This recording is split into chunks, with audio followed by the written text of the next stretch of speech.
नमस्कार ladies and gentleman, मैं हूं पुनीत और आप सभी लोगों का तहे दिल से स्वागत है हमारे यूट्यूब चैनल पर। और आप पढ़ रहे हैं 15 रूल ऑफ ग्रामर। तो चलिए चलते हैं आज एक खतरनाक रूल के साथ। खतरनाक रूल क्या है मेरे दोस्तों? मोस्ट इंपोर्टेंट, ऐसे कर लो, मोस्ट वर्ड रट डालो इस रूल को, अम्मा कसम।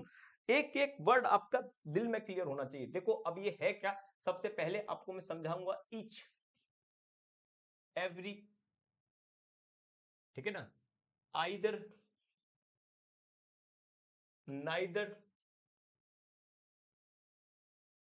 नन, एनी और बोथ। ये सारे के सारे कंसेप्ट आपको एक साथ समझाऊंगा मेरे दोस्त। मतलब इसको समझ डाला तो लाइफ को मेरे दोस्त जिंगा डाला। मेरे दोस्त इस बात की मोहब्बत की कहानी को मैं तुम्हें बड़े प्यार से समझाना चाहूंगा लेडीज एंड जेंटलमैन। और आप सभी लोगों का एक बार फिर से स्वागत है इस मोहब्बत भरी सफर में। इस मोहब्बत भरी सफर में आप सभी लोगों को समझाना चाहूंगा। तो सबसे पहले आपको ये ईच कब आता है, एवरी कब आता है, either, neither, none, any, both, ये सारे के सारे कंसेप्ट मैं आपको समझाऊंगा। लेकिन उसके लिए थोड़ा सा पेशेंस रखिएगा और थोड़ी सी चीजों को आपको तसल्ली रखनी है। तो सबसे पहले जो हमें समझना है वो, मोस्टली लड़कों का ये कंफ्यूजन होता है कि सर हमें ईच और एवरी में ठीक तरीके से क्लियर नहीं होता। पहले ईच और एवरी को समझिए। तो अगर तुम्हें समझना है ईच और एवरी के बारे में तो सिंपल सी बात समझिए कि सबसे पहले इसका पार्ट ऑफ स्पीच समझिए। क्या समझिए? पार्ट ऑफ स्पीच समझिए। ये पार्ट ऑफ स्पीच जैसे ही तुम समझ जाओगे चीजें ऑटोमेटिकली धीरे धीरे क्लियर होती जाएंगी। तो जो ईच का पार्ट ऑफ स्पीच होता है, बड़े ध्यान से समझना, ये आपका प्रोनाउन भी होता है। क्या होता है? प्रोनाउन भी होता है। और ये आपका एडजेक्टिव भी होता है। क्या होता है? एडजेक्टिव भी होता है। ये दो तरीके के काम कर लेता है। ईच प्रोनाउन भी होता है और ईच एडजेक्टिव भी होता है। लेकिन अगर मैं पार्ट ऑफ स्पीच एवरी के बारे में बात करूं, मैं पार्ट ऑफ स्पीच एवरी के बारे में बात करूं, तो ये सिर्फ और सिर्फ एडजेक्टिव होता है। सिर्फ और सिर्फ क्या होता है? एडजेक्टिव होता है। इसका मतलब क्या है? इसका मतलब ये समझ लीजिए कि एवरी जब भी यूज होगा वो एक एडजेक्टिव की तरह यूज होगा। अब ये यूज कैसे हो सकते हैं, थोड़े से इसके बारे में आपको समझाता हूं। जैसे कि ईच के जो यूज हो सकते हैं वो कई प्रकार के हो सकते हैं। जैसे मैंने पहला यूज किया, जैसे मैंने कहा ईच। अब ईच का मतलब एक होता है और एवरी का मतलब भी एक होता है। ये ध्यान से समझना, मैं धीरे धीरे अंतर डिफाइन कर पाऊंगा। अगर ये ईच का मतलब एक होता है तो सिंपल सी बात है, सिंगुलर वर्ब लेगा।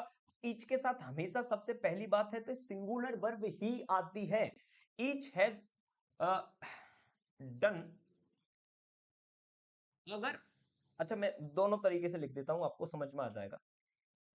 मैं ऐसे लिख देता हूं, ईच हैज लगाओगे कि हैव लगाओगे, और डन देयर लगाओगे या हिज लगाओगे वर्क। पहले तो आप इस बात को समझ लीजिए, पहले इसको समझ लीजिए, फिर हम इस बात को समझेंगे कि each student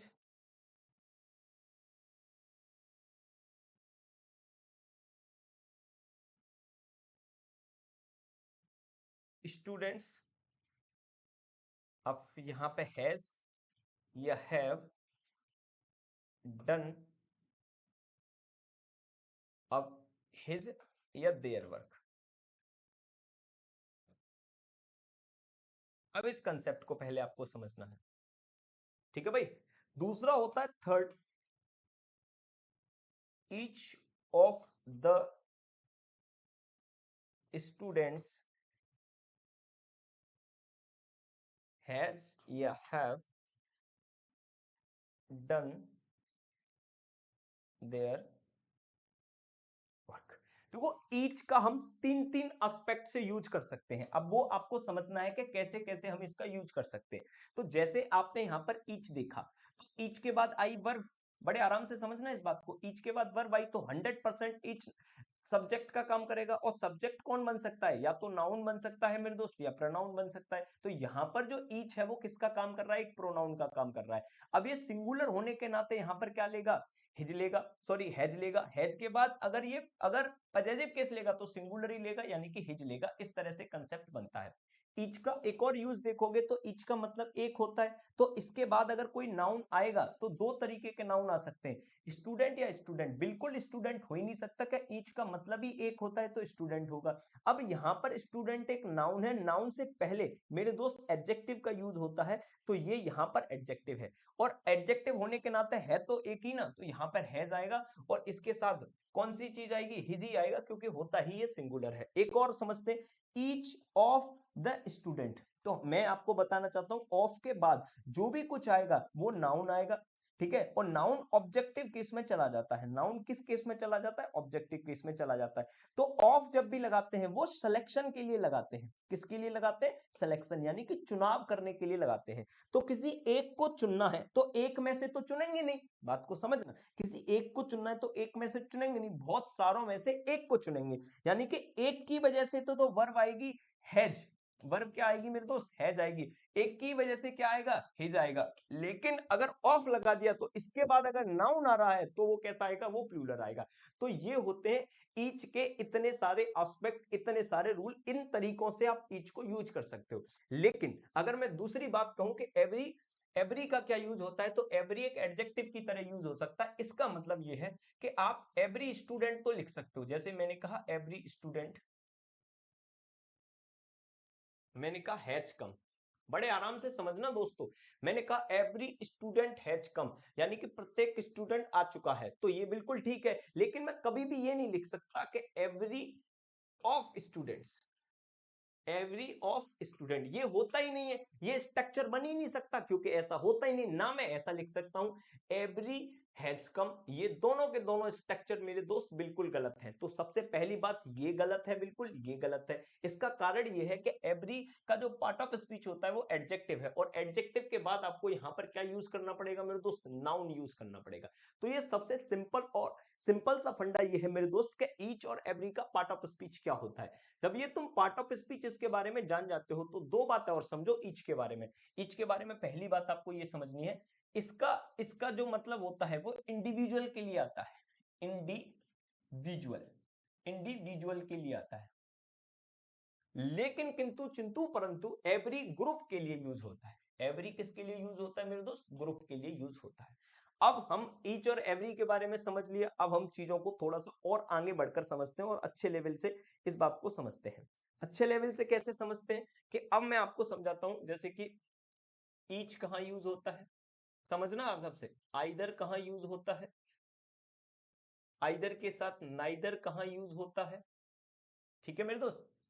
each, either, neither, इन तीनों को एक साथ समझ रहे, एवरी को हमने अलग से समझ लिया, क्योंकि एवरी का जो पार्ट ऑफ स्पीच होता है दोस्तों, एवरी का जो पार्ट ऑफ स्पीच होता है, एवरी का जो पार्ट ऑफ स्पीच होता है, हेलो, हाँ, एवरी का जो पार्ट ऑफ स्पीच होता है वो एक एडजेक्टिव होता है।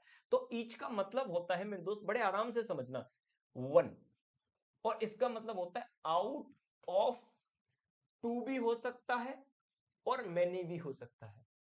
इससे क्या समझे, क्या ईच का एक्चुअल मतलब तो एक ही होता है, लेकिन वो दो में से एक भी हो सकता है और बहुतों में से एक भी हो सकता है। एक और बात समझाता हूं मेरे दोस्त, आइदर का मतलब एक होता है, आइदर का मतलब क्या होता है, एक होता है, लेकिन इसका फिक्स होता है out of two, out of two, मतलब जब भी दो में से किसी एक के बारे में बात किया जाता है वो आइदर होता है, ठीक है मेरे दोस्त। नाइदर का मतलब होता है कोई नहीं, out of two, out of two, मतलब दो में से जब कोई नहीं होता उसे कहा जाता है नाइदर। अब बड़े ध्यान से समझना दोस्तों इसकी कहानी, कि जब बात ईच का मतलब एक होता है, आइदर का मतलब भी एक होता है, नाइदर का मतलब भी एक होता है, तो सिंपल सी बात मुझे इतना बता दो कि इनके लिए अगर मैं वर्ब लगाने की कोशिश करूंगा तो सबके लिए सिंगुलर वर्ब आएगी, इसमें तो कोई डाउट है ही नहीं, सबके लिए सिंगुलर वर्ब आएगी, इसमें कोई डाउट नहीं है। और अगर दूसरी बात करूं कि पॉजिटिव केस कैसा आएगा, तो पॉजिटिव केस भी आपको सिंगुलर रखना पड़ेगा, और सिंगुलर में आपको प्रायोरिटी देनी पड़ेगी, वो सबसे पहले आप ही को या हिज को या हिम को दोगे, मतलब सबसे पहले आप ये मान के चलोगे कि कोई व्यक्ति है, तो ये होती है प्रायोरिटी। अब दूसरा मुद्दा क्या आता है कि जैसे मैंने कहा आइदर, दो में से एक, लेकिन जब दो से ज्यादा में से, यानी कि मोर देन टू में से अगर एक लेना हो तो आप लगाओगे मेरे दोस्त एनी, क्या लगाओगे, एनी। एनी का मतलब होता है मोर देन, मतलब दो से ज्यादा में से जब एक की बात करोगे तो वहां पर आइदर नहीं लगा सकते, वहां पर लगाओगे मेरे दोस्त एनी। मैं इधर लिख देता हूं, ऐसे लिख देता हूं कि जब एनी आपको लगाना है तो एनी का मतलब भी एक होता है, लेकिन आउट ऑफ मैनी हो जाएगा, आउट ऑफ मैनी हो जाएगा। ठीक है मेरे दोस्त। नाइदर का मतलब, अगर नाइदर का मतलब दो में से कोई नहीं, लेकिन बहुतों में से जब दो नहीं है तो नाइदर का जो उल्टा हो जाता है वो होता है नन। क्या हो जाता है मेरे दोस्त? नन। और इसका मतलब होता है, नन का मतलब होता है कोई नहीं, आउट ऑफ मैनी, बहुतों में से कोई नहीं। तो एक बात सिंपल सी बताओ, इनके लिए भी वर्ब कैसी आनी है? सिंपल सी बात है तो वही चीज एक या एक, तो इसके लिए वर्ब भी सिंगुलर आनी है। और पॉजिटिव केस भी सिंपल सी बात है, वही आना है, सिंगुलर आना है। और सबसे पहले प्रायोरिटी किसको देनी है? हिज को देनी है। सबसे पहले प्रायोरिटी मेरे दोस्त किसको देनी है? हिज को देनी है। अब इसमें एक दो डिफरेंसेस और है जो आपको पता होना चाहिए। वो ये पता होना चाहिए आपको, ये तो बातें आपको सब पता चलेगी कि आइदर को बारे में पता होना चाहिए और बोथ के बारे में आपको पता होना चाहिए। आइदर और बोथ के बारे में पता होना चाहिए। आइदर का मतलब होता है एक, और ऐसे मैं लिख देता हूं out of two, out of two. अगर मैं बोथ की बात करूं तो दो, आउट ऑफ टू। तो इनमें यही फर्क होता है। पहला फर्क ये होता है कि जब आइदर लगाया जाता है तो भैया एक के बारे में बात कर रहे हो तो बताओ वर्ब कैसी आएगी, तो आप कहोगे जी भैया सिंगुलर आएगी, इसमें तो कोई डाउट है ही नहीं कि सिंगुलर आएगी वर्ब।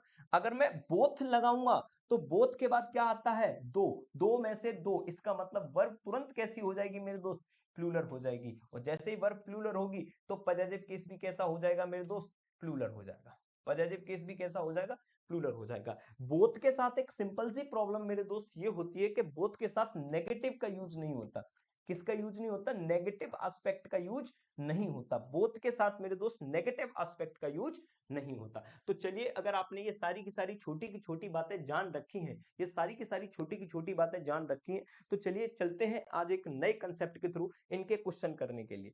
तो भैया चलो क्वेश्चन लगाते हैं इनके प्यार से। चलो, एनी ऑफ टू पिक्चर, देख के कुछ कुछ हुआ कि एनी का मतलब जब आप दो में से एनी एक को तो लगा ही नहीं सकते, दो में से किसी एक को लेना है तो वहां पर आइदर का यूज करना होता है। किसका यूज करना होता है? आइदर का। एक सेकंड में आप क्वेश्चन लगा सकते हो अगर इस बात को जानते हो। Any of two picture which depict pictures, ठीक है भाई, विच डिपिक्ट। अब हमें इसको से कोई मतलब नहीं, आपको समझ में आ गया कि यहाँ पे क्या गलती थी।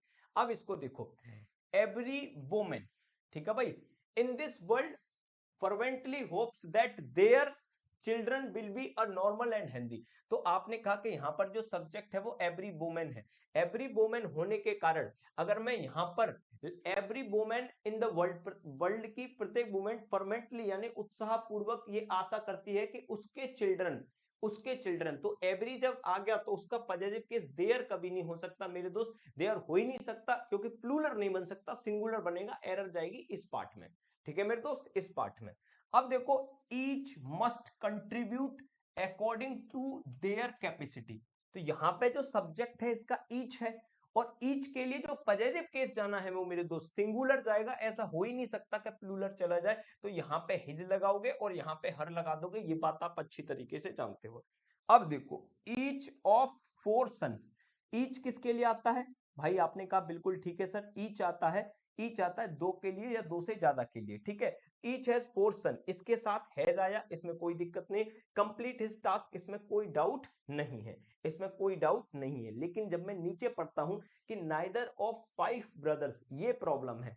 जब मैं नाइदर लगाता हूं तो सिर्फ दो के लिए लगा सकता हूं, पांच के लिए नाइदर नहीं लगा सकता। तो आपको ये काटना पड़ेगा और इसमें क्या लिखना पड़ेगा बताओ जल्दी से। आपको लिखना पड़ेगा क्या? नन। आपको क्या लिखना पड़ेगा? नन। वैसे अगर यहाँ आइदर होता, यहाँ पे क्या होता? आइदर होता, तो आप आइदर को हटाकर क्या लगाते मेरे दोस्त? एनी लगाते। क्या लगाते? एनी लगाते। ये छोटे छोटे क्वेश्चन आपको समझ में आ जाने चाहिए। जैसे कि एक बात को देख लेते हैं, each girl want to meet a handsome boyfriend. तो ईच गर्ल एक सिंगुलर नाउन होता है, सिंगुलर की वजह से यहाँ पे क्या आनी चाहिए? वांट्स, यही एरर है। ईच ऑफ द गर्ल्स, बिल्कुल ठीक है, इन दिस कॉलेज हैव कभी भी नहीं हो सकता मेरे दोस्त, ईच की वजह से सिंगुलर जाएगा, तो यहाँ पे क्या लगाना पड़ेगा, हैज लगाना पड़ेगा। क्या लगाना पड़ेगा मेरे दोस्त, हैज लगाना पड़ेगा। अब बताओ एवरी ऑफ द स्टूडेंट, क्या ये स्ट्रक्चर सही हो सकता है, कभी नहीं हो सकता, क्योंकि जो एवरी का पार्ट ऑफ स्पीच होता है, एवरी का जो पार्ट ऑफ स्पीच होता है वो क्या होता है, वो एडजेक्टिव होता है, एडजेक्टिव होता है, और जो एडजेक्टिव का पार्ट ऑफ स्पीच होता है उसके बाद जो आएगा वो नाउन आएगा। क्या आएगा, नाउन आएगा। तो इस तरह की कंडीशन तो पैदा ही नहीं हो सकती, तो आंसर पहले ही पार्ट में लगा जाओगे। किसमें लगा जाओगे, पहले ही पार्ट में लगा जाओगे। मेरे दोस्त ये खतरनाक सा नियम था, एक बार और पढ़ लेना, आपको मजा आएगा। अगर आपको मजा आ गया हो तो लाल बटन दबा देना। मिलते हैं अगली क्लास में, तब तक के लिए बाय बाय।